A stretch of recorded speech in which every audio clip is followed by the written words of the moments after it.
ಸದನ ನಡೆಸಲು ಬಿಡದೆ ವಿಪಕ್ಷಗಳು ದಿಕ್ಕು ತಪ್ಪಿಸ್ತಾ ಇದ್ದಾವೆ. ಬಿಜೆಪಿ ವಿರುದ್ಧ ಕೆಪಿಸಿಸಿ ಅಧ್ಯಕ್ಷ ಹಾಗೆ ಎಂಎಲ್ಸಿ ಬಿಕೆ ಹರಿಪ್ರಸಾದ್ ವಾಗ್ದಾಳಿ ನಡೆಸಿದ್ದಾರೆ. ಇದು ಯಶವಂತಪುರದ ಸಂತೆಯಲ್ಲ, ಸದನದಲ್ಲಿ ಚರ್ಚೆ ನಡೀಬೇಕು. ಯಾರೇ ತಪ್ಪು ಮಾಡಿದ್ರು ಸಾಬೀತಾದರೆ ರಾಜೀನಾಮೆ ಪಡಿತೇವೆ. ಬಿಜೆಪಿಯ 5 ಮುಖ್ಯಮಂತ್ರಿಗಳ ಮೇಲೆ ಗಂಭೀರ ಆರೋಪಗಳಿದ್ದಾವೆ. ಆದರೆ ಪ್ರಧಾನಿ ಮೋದಿ ಅಮಿತ್ ಶಾ ಪರ ಅವರ ಚೇಲಾಗಳು ನಿಂತಿದ್ದಾರೆ. ನಾಗೇಂದ್ರ ವಿರುದ್ಧ ನಡೆಸಿರುವಂತಹ ಹೋರಾಟ ಒಂದು ಷಡ್ಯಂತ್ರ ಅಂತೇಳಿ ಬಿಕೆ ಹರಿಪ್ರಸಾದ್ ಕಿಡಿಕಾರಿದ್ದಾರೆ.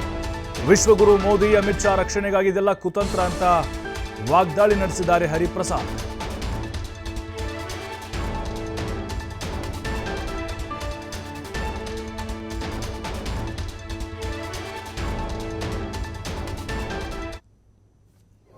ತೀವ್ರವಾದ ಬರ ಪರಿಸ್ಥಿತಿಯನ್ನು ಚರ್ಚೆ ಮಾಡಲು ಮಾನ್ಯ ಮುಖ್ಯಮಂತ್ರಿಗಳು ಈ ತಿಂಗಳು ಸಂಸತ್ ನಡೆಯೋ ಸಂದರ್ಭದಲ್ಲಿ ಎಲ್ಲ ಸಂಸತ್ ಸದಸ್ಯರ ಜೊತೆ ಮಾತನಾಡಿ ಸುಮಾರು 10,000 ಕೋಟಿ ರೂಪಾಯಿಗಳ ಪರಿಹಾರವನ್ನು ಕೊಡಬೇಕು ಮತ್ತು ಕೇಂದ್ರ ಸರ್ಕಾರದಿಂದ ಅವ್ರದೇ ಆದ ಬರ ನಿರೀಕ್ಷೆ ಮಾಡಲು ತಂಡವನ್ನು ಕಳಿಸಬೇಕು ಅಂತೇಳಿ ಮಾನ್ಯ ಮುಖ್ಯಮಂತ್ರಿಗಳು, ಪ್ರಧಾನಮಂತ್ರಿಗಳು ಮತ್ತು ಗೃಹ ಸಚಿವರಲ್ಲಿ ಮನವಿ ಮಾಡಿ ಬಂದಿದ್ದರು.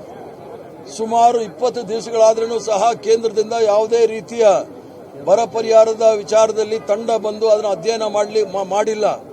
ಮತ್ತೆ ಗಂಭೀರವಾದ ಪರಿಸ್ಥಿತಿ 18 ಜಿಲ್ಲೆಗಳಲ್ಲಿ ಕುಡಿಯೋ ನೀರಿನ ಪರಿಸ್ಥಿತಿಯೂ ಸಹ ಗಂಭೀರ ಪರಿಸ್ಥಿತಿಯಲ್ಲಿದೆ. ತೀವ್ರವಾದ ನೀರಿನ ಅಭಾವ, ಮೇವಿನ ಅಭಾವ, ದನಕರುಗಳಿಗೆ ಆಗ್ತಕ್ಕಂಥ ವಿಚಾರದಲ್ಲಿ ಚರ್ಚೆ ಮಾಡಿ ಸದನದಲ್ಲಿ ಎರಡೂ ಸದನದಲ್ಲೂ ಸಹ ಚರ್ಚೆ ಮಾಡಿ ಕೇಂದ್ರ ಸರ್ಕಾರದ ಮೇಲೆ ನಾವು ಒತ್ತಡ ಹಾಕ್ತೀವಿ ಅಂತ ಹೇಳಿ ಭಾರತೀಯ ಜನತಾ ಪಾರ್ಟಿಯವರು ಇಲ್ಲ ಸಲ್ಲದ ಆಪಾದನೆಗಳನ್ನು ಮಾಡಿ ಎರಡೂ ಸದನಗಳನ್ನು ನಡೆಸಲಿಕ್ಕೆ ಬಿಡ್ತಾ ಇಲ್ಲ. ಪ್ರಜಾಪ್ರಭುತ್ವದ ವಿರೋಧಿ, ಇದು ಸಂವಿಧಾನದ ವಿರೋಧಿ ನಿಲುವು ಅಂತೇಳಿ ನನ್ನ ಭಾವನೆ. ಏನಾದರೂ ಚರ್ಚೆ, ಯಾರ ಮೇಲಾದರೂ ಆಪಾದನೆ ಇದ್ರೆ ಇದು ಯಶವಂತಪುರದ ಸಂತೆ ಅಲ್ಲ. ಈ ವಿಧಾನಸಭೆ ಮತ್ತು ವಿಧಾನ ಪರಿಷತ್ತಿನಲ್ಲಿ ನಿಯಮದ ಚೌಕಟ್ಟಿನಲ್ಲಿ ಚರ್ಚೆ ಮಾಡಲಿಕ್ಕೆ ಎಲ್ರಿಗೂ ಸಹ ಅವಕಾಶ ಇದೆ. ನಮ್ಮಲ್ಲಿ ಯಾರೇ ಸಹ ಭ್ರಷ್ಟಾಚಾರದ ಆಪಾದನೆ ಒತ್ತಿದ್ದು ಅದು ಸಾಬೀತಾದರೆ ನಾವು ತತ್ಕ್ಷಣವೇ ಅವ್ರನ್ನ ರಾಜೀನಾಮೆ ಎಲ್ಲ ಬರ್ಖಾಸ್ತು ಮಾಡ್ತೀವಿ. ಆದರೆ ಭಾರತೀಯ ಜನತಾ ಪಾರ್ಟಿಯವರು ಅವರಲ್ಲಿರ್ತಕ್ಕಂಥ 7 ಮುಖ್ಯಮಂತ್ರಿಗಳ ಮೇಲೆ ತೀವ್ರವಾದ ಆಪಾದನೆಗಳು, ಭ್ರಷ್ಟಾಚಾರದ ಆಪಾದನೆಗಳು, ಕೊಲೆ ಆಪಾದನೆಗಳು ಇರೋ ಸಂದರ್ಭದಲ್ಲೂ ಸಹ ಇವರು ಯಾವುದೇ ರೀತಿಯ ರಾಜೀನಾಮೆಯನ್ನು ತೆಗೆದುಕೊಳ್ತಾ ಇಲ್ಲ. ನಮಗೆ ಪಾಠ ಹೇಳೋದು ಬೇಕಾಗಿಲ್ಲ. ಭಾರತೀಯ ಜನತಾ ಪಾರ್ಟಿಯವರು ಕರ್ನಾಟಕ ರಾಜ್ಯದಲ್ಲಿರ್ತಕ್ಕಂಥ ತೀವ್ರವಾದ ಬರ ಪರಿಸ್ಥಿತಿ, ಕುಡಿಯೋ ನೀರಿನ ಸಂಕಷ್ಟ, ದನಕರುಗಳಿಗೆ ಮೇವಿನ ಸಂಕಷ್ಟವನ್ನು ನಿವಾರಿಸಲು ಚರ್ಚೆ ಆಗಬೇಕು. ಆದರೆ ಚರ್ಚೆ ಮಾಡಲಿಕ್ಕೆ ಬಿಡ್ತಾ ಇಲ್ಲ. ಅದರ ಮೂಲ ಉದ್ದೇಶ ನಾವೇನಾದರೂ ಚರ್ಚೆ ಮಾಡಿದ್ರೆ ಕೇಂದ್ರ ಸರ್ಕಾರದಲ್ಲಿ ಬೇಡಿಕೆ ಇಡ್ತೀವಿ. ಆ ಬೇಡಿಕೆ ನರೇಂದ್ರ ಮೋದಿ ಮತ್ತು ಅಮಿತ್ ಶಾ ಈಡೇರಿಸೋದಿಲ್ಲ. ಆ ನರೇಂದ್ರ ಮೋದಿ ಮತ್ತು ಅಮಿತ್ ಶಾರನ್ನ ರಕ್ಷಣೆ ಮಾಡಲಿಕ್ಕೋಸ್ಕರ ಭಾರತೀಯ ಜನತಾ ಪಾರ್ಟಿಯವರು ನರೇಂದ್ರ ಮೋದಿ, ಅಮಿತ್ ಶಾ ಚೇಲಾಗಳು ಇಲ್ಲಿ ಸದನವನ್ನು ನಡೆಸಲಿಕ್ಕೆ ಬಿಡ್ತಾ ಇಲ್ಲ. ನಾವು ಅದನ್ನು ತೀವ್ರವಾಗಿ ಖಂಡಿಸ್ತೀವಿ. ಇದು ಸಂವಿಧಾನದ ವಿರೋಧಿ ನಿಲುವು, ಪ್ರಜಾಪ್ರಭುತ್ವದ ವಿರೋಧಿ ನಿಲುವು.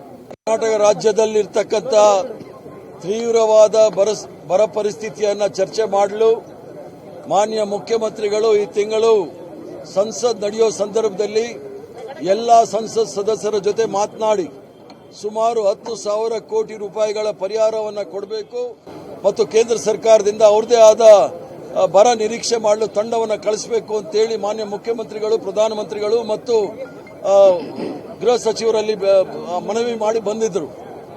ಸುಮಾರು 20 ದಿವಸಗಳಾದ್ರೂ ಸಹ ಕೇಂದ್ರದಿಂದ ಯಾವುದೇ ರೀತಿಯ ಬರ ಪರಿಹಾರದ ವಿಚಾರದಲ್ಲಿ ತಂಡ ಬಂದು ಅದನ್ನು ಅಧ್ಯಯನ ಮಾಡಿಲ್ಲ. ಮತ್ತೆ ಗಂಭೀರವಾದ ಪರಿಸ್ಥಿತಿ 18 ಜಿಲ್ಲೆಗಳಲ್ಲಿ ಕುಡಿಯೋ ನೀರಿನ ಪರಿಸ್ಥಿತಿಯೂ ಸಹ ಗಂಭೀರ ಪರಿಸ್ಥಿತಿಯಲ್ಲಿದೆ.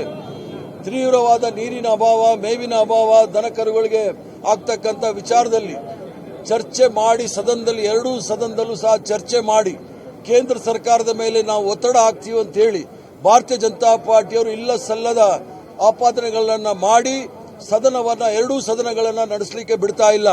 ಪ್ರಜಾಪ್ರಭುತ್ವದ ವಿರೋಧಿ, ಇದು ಸಂವಿಧಾನದ ವಿರೋಧಿ ನಿಲುವು ಅಂತೇಳಿ ನನ್ನ ಭಾವನೆ. ಏನಾದರೂ ಚರ್ಚೆ, ಯಾರ ಮೇಲಾದರೂ ಆಪಾದನೆ ಇದ್ರೆ ಇದು ಯಶವಂತಪುರದ ಸಂತೆ ಅಲ್ಲ. ಈ ವಿಧಾನಸಭೆ ಮತ್ತು ವಿಧಾನ ಪರಿಷತ್ತಿನಲ್ಲಿ ನಿಯಮದ ಚೌಕಟ್ಟಿನಲ್ಲಿ ಚರ್ಚೆ ಮಾಡಲಿಕ್ಕೆ